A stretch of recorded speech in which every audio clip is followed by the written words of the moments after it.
Ayer el Consejo de la Magistratura, finalmente, por 8 votos contra 4, decidió abrir el jury de enjuiciamiento contra el juez en lo penal de ejecución número 3, Axel López, mal llamado garantista. La verdad que se ha instalado esta idea de que el garantismo es cualquier cosa, es parecido al abolicionismo. Entre otras cosas, Axel López, por ejemplo, había dejado en libertad a un hombre condenado por 4 violaciones, y obviamente el hombre, al ser liberado, violó otra vez más a una joven en el Chaco de nombre Tatiana, tantos otros casos, y uno que a mí particularmente me impacta por la entereza con la que la víctima de este procedimiento ha peleado, porque primero fue víctima del asesinato de su familia entera y de un amigo en su casa cuando una persona decide incendiarla. Él milagrosamente se salva y sigue peleando hasta el día de hoy, todos los días, para conseguir justicia, porque Axel López, a este hombre, por un error burocrático, todo entre comillas, le permitió estar en libertad. Estoy hablando de Matías Bañato, a quien tenemos el gusto de saludar. Hola Mati, ¿cómo estás? ¿Qué tal? ¿Cómo estás? Buenas tardes. ¿Mejor? ¿Un poco mejor? Sí, la verdad que cuesta, hoy también me hacían varias notas y la verdad que decir que uno está contento o está alegre cuesta decirlo porque los muertos desgraciadamente están, ¿no? Entonces, sí, por supuesto esto es un alivio, es de alguna manera un empujoncito para seguir luchando y bueno, empieza a tener algo de fruto a la lucha, ¿no? De tantos años.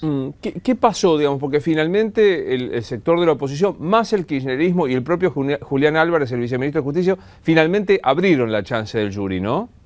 Sí, en realidad, a ver, nosotros creo que ya lo habíamos hablado.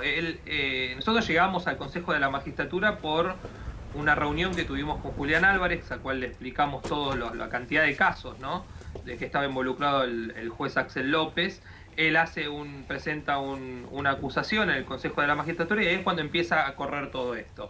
El 5 de junio, vos sabés que para llegar a un jury, el Consejo de la Magistratura tenés que pasar por 2 instancias. Primero está la Comisión de Disciplina del Consejo de la Magistratura, que fueron lo que se votó el 5 de junio pasado, y generalmente cuando sale con un voto tan positivo como fue en ese momento, que la mayoría de los consejeros votaron a favor del jury, generalmente se trata la semana siguiente en el plenario del Consejo de la Magistratura. No sabíamos y no vamos a saber nunca, ¿no? El por qué empezó a dilatarse, no llegaba nunca, cada vez que si lo iban a tratar en el plenario lo postergaban, y así estuvimos desde junio hasta el día de ayer. Lo que a nosotros nos hacía pensar de que evidentemente había algo que estaba impidiendo llevar a este magistrado a un juicio político, ¿no?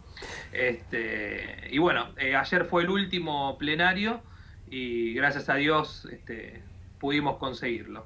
Decir que esto es el comienzo, quiero decir, es la apertura del jury, ahora vendrá todo el proceso en el que él podrá defenderse. ¿Alguna vez tuviste la chance de hablar con Axel López?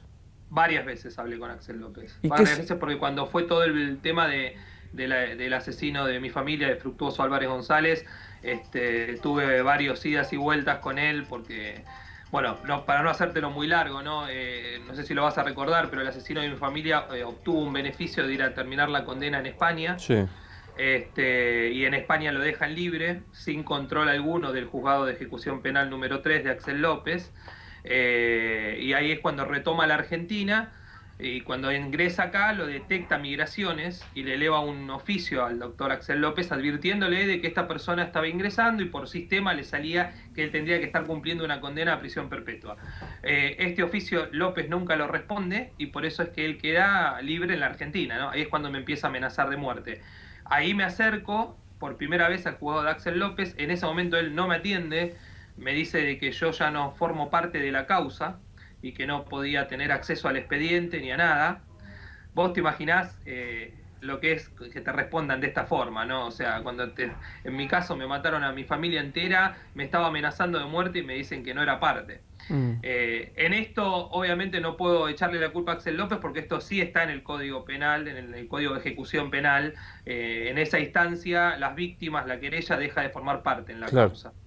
Yo salgo en los medios denunciando de que el asesino me estaba amenazando de vuelta y ahí es cuando él me invita a hablar con él, nos ponemos a charlar, él me explica de que bueno, que como él se había ido de España, él ya no tenía más poder para poder accionar sobre este asesino, a lo cual yo empiezo a leer cómo era el tratado de acuerdo con España y dice bien claro de que si el homicidio fue en Argentina y fue juzgado y condenado en Argentina, obviamente que la decisión final la tenía la Argentina, que el juzgado de Axel López tenía que haber estado controlando el cumplimiento y era este juzgado el que tenía que decidir si podía salir libre o no, claro. Cosa que no se hizo.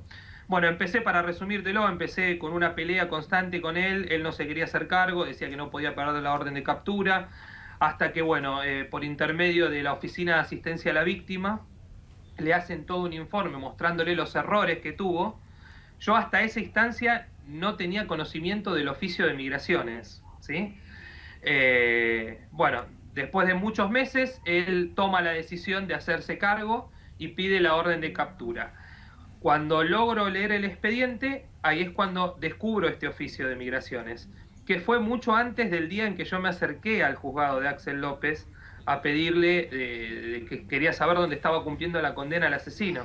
O sea que vos fíjate, él ya sabía que él estaba acá y la respuesta que me dijo fue la misma que utilizó con los papás de Soledad Braña, que él estaba tapado de causas y que las textuales palabras que me dijo fue: mira, Matías, la verdad me lo morfé.